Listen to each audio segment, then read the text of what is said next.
Hello folks, I'm Dustin from the Country Scroller.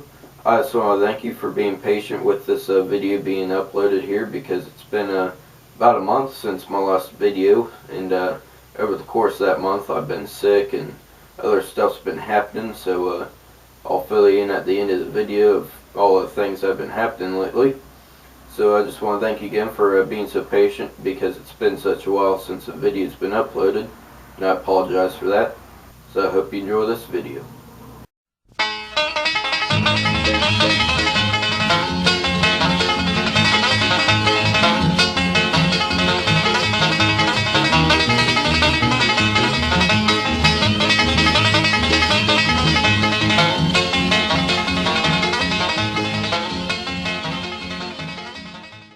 Welcome to episode 52, Tribute Project Bless Our Home. For today's tribute project, Bless Our Home, this is a project that my grandpa has made, obviously before he passed, but sort of later in his career scrolling, because the cuts are a little jagged because of his disease and all that he had problems with it himself. But we're going to be recreating this Bless Our Home song today, and I think it'll turn out really nice. So let's go over to the workbench and get started. This right here, folks, is a great combination. Alrighty, again, we're going to be, see if I can get this in the whole frame of the camera, but the tribute project is Bless Our Home, and I'll show you how to make it. This is, again, a pattern that I got from my grandpa's stash of patterns that he had got handed down to me. So it's a two-parter because it can't fit on one page, obviously. So I just made a copy of it, and then I joined them together. So I have the whole pattern together here, and I just joined it together where it matched up on the seam there. So here's the pattern.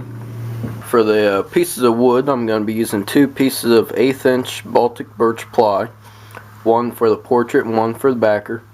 And the backer, I'll go ahead and paint it black right now because it'll have time to dry while I'm cutting out the pattern. So now I'm going to apply the pattern to the piece of Baltic birch, and I'll be right back with you. Already have the pattern applied to the piece of 1/8 inch Baltic birch. Now I can go ahead and do my entry holes, and then I'll be right back with you, and then we'll be ready to start cutting it out. Alrighty, we're over here at the scroll saw now, and due to a large number of cuts on this particular project, I'll just start by cutting out a couple to show you guys how it's done, and then I'll finish up with the last couple cuts. So let's get started.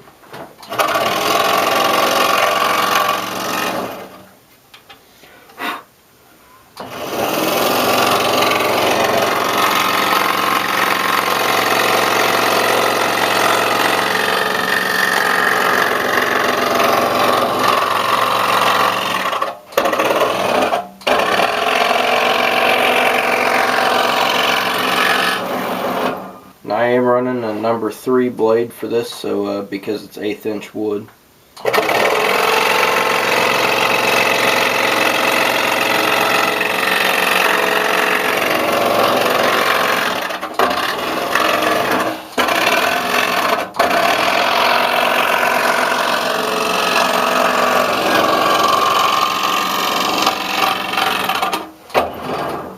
If you guys are wondering how I can start and stop that easy, like in the corners, I'm using a foot switch for the power, so that's how.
Already y'all see you got to see a little bit of the cutting and nothing else majorly doing besides just cutting out the rest of it. So I'll meet you back for the next last couple cuts. Alright, we're back here for the last cut. And due to the last cut, cutting out the rest of the whole outside around the house, I'm going to cut around the letters first. That way I have something to hold on to making those turns rather than cutting out the outside of the house and it being flimsy and chancing something breaking. So it's just a little safety precaution I'm going to do. So cutting now.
As you can see from the side here, I have some vein cuts that go into the roof of the house. Now it's going to be really flimsy, but I'm going to wait until I cut out the whole perimeter of this house before I do those. But again, be very careful if you're going to do something like that, because you don't have much to support the house. So I'll go ahead and keep cutting and then go back in and do the vein cuts.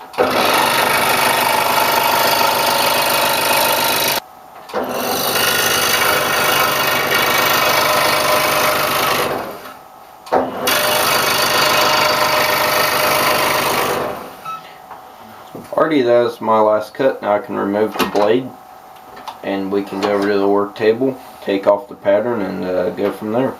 Alrighty, we're over here at the work table now, and I just placed back in the last piece that we cut out, because I'll be needing that to when I go into sand, that way nothing breaks apart when I do sand it. So what I'm going to do now is go ahead and peel off the pattern. So I'll go ahead and do that, and I'll be right back with you. Already, I now have all the pattern peeled up, at least I hope I do, because the masking tape sort of blends in with the wood color here because the birch. Now what I'm going to do is go ahead and sand it. So I just left the pattern on this piece because it's not going to need to be sanded. It's just again, hold everything in place, that way nothing snaps off, hopefully. So I'm going to go ahead and sand it now.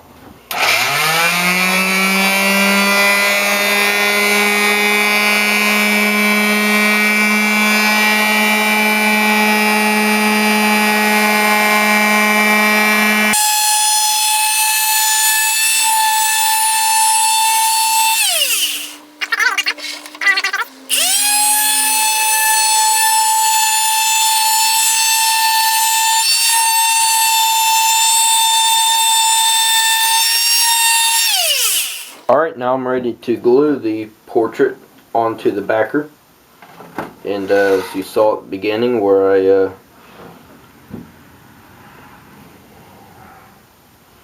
so it'll be on there like this. I'm not sure if I told you at the beginning or not, but I've decided I'm not going to paint this white like my grandpa's Bless Our Home project he did. I'm just going to leave it the wood color. It's fairly light anyway, so the contrast between that and the actual portrait itself is going to be alright. So now we can go ahead and glue it. The glue I'll use is Lean's Clear Gel Tacky Glue, and this is good for this project because if you have squeeze out, it's harder to get to.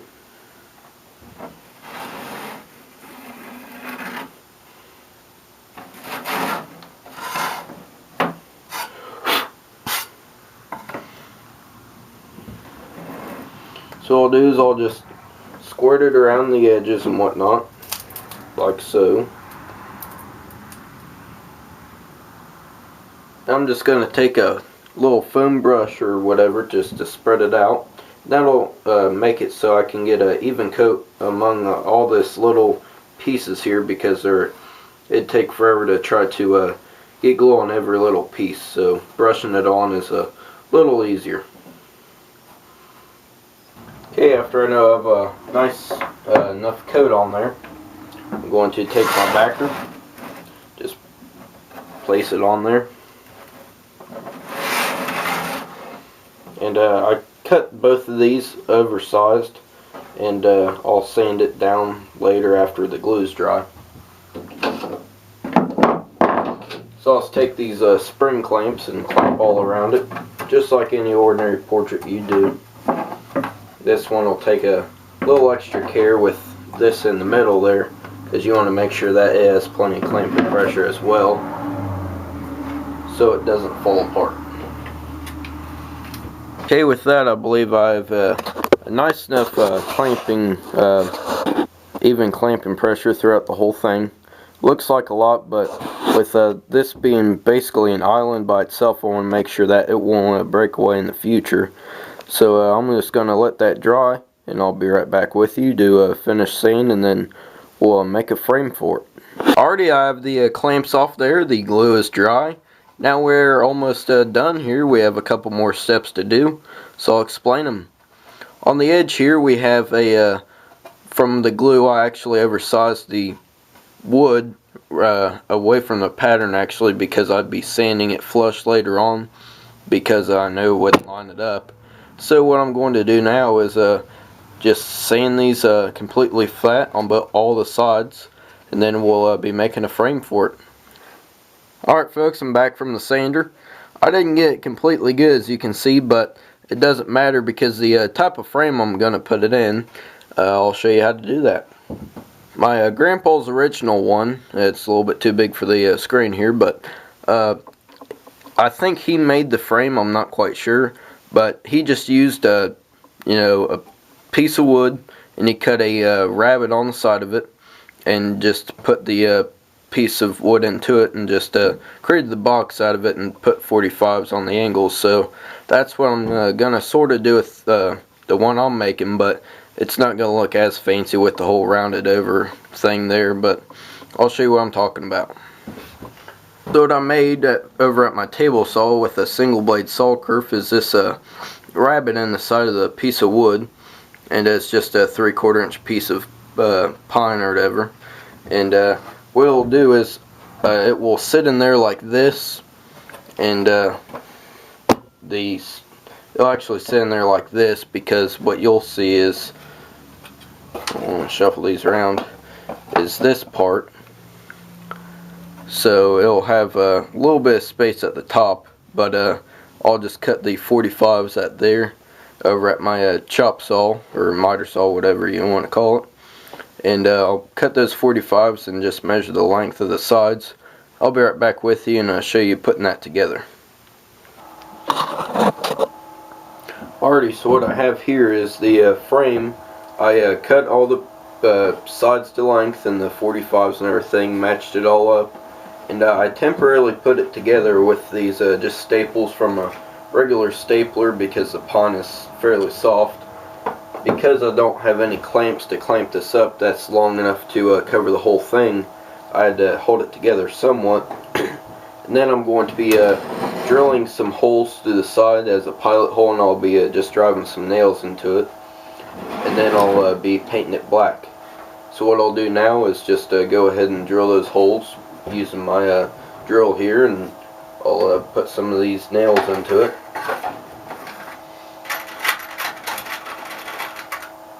Just a regular old nail that'll just go right in there.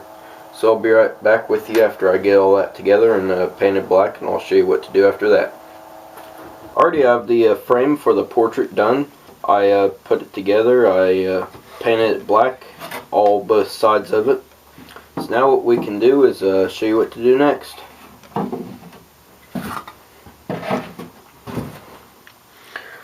For the Bussar home portrait, I made sure it fit in pretty good, because after I put the frame together, it was a little bit snugger because of, nailing it and all that, brought it closer together. So I had to sand a little bit more on the edges, but nothing too big of a deal on that. So what I'm going to do to fasten it inside this is actually use glue. So what I'm going to do is actually glue it in. And to do that, I'll just use a Lean's Clear Gel Tacky Glue. And I just want to say, without glue, it does fit in somewhat snug actually, but this is just going to ensure that it stays. So it doesn't have to be like, completely covered by all means. Just a fresh bottle you gotta.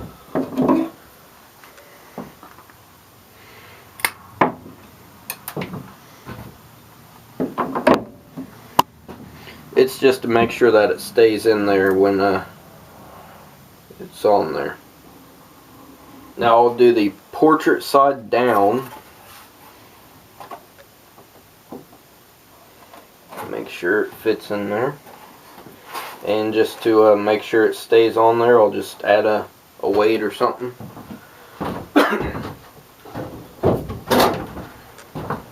It's got some random bricks that will provide enough pressure to it.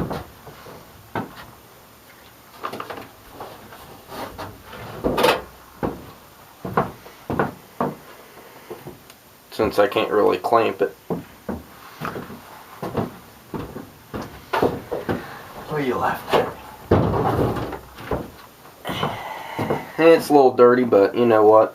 Who cares? I'll just wipe it up later. So what I'm going to do now is just let that sit there and dry, and then I'll be right back with you to finish a little bit more with the clear coat, hang it up and whatnot, and it'll be done.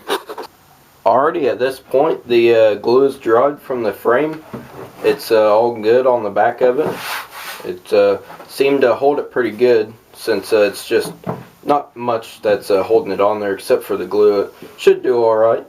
So now what I'm going to do is go ahead and give it a clear coat.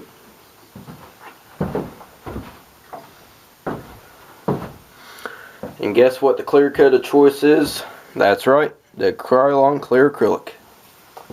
Now this won't bring out the grain too well, because the 1/8 inch birch that I find is doesn't do much with the grain. It just basically protects it, if anything, but it darkened it a little bit. But it'll protect this paint so it might not wear off in the near future or anything like that. Just give it a little coat. I'll probably end up giving one to the back as well. And a good thing about this clear coat is it dries pretty darn fast. Probably about 10 minutes this will be bone dry, and then we can move on. So I'll be right back with you after the clear coat dries. Already the clear coat's dry. Now what we have to do is decide how we're going to hang it up. What I have here is just a regular old sawtooth little bracket thing to mount on the back of it. So I can just do that real quick. Already saw I just got it mounted on there. Now the project is pretty much done. And there's the final product. Alright, so as you can see, we have completed the project from my grandpa's one to the one that I created. So I hope you enjoyed this video. So I hope you enjoyed this video of my recreation of my grandpa's Bless Our Home project. We'll see you next time on the Country Scroller. Again, I apologize for such long wait for this video to be up. Some things have happened over the course of the last couple weeks. Well, I gotten sick right after I made the beginning of this video. I was out for about a week during that, actually. It's pretty bad sickness. And then I just had a 16th birthday.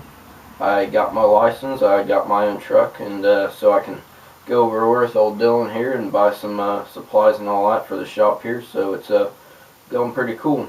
So I hope you enjoyed this video, and again, I apologize for such a long wait.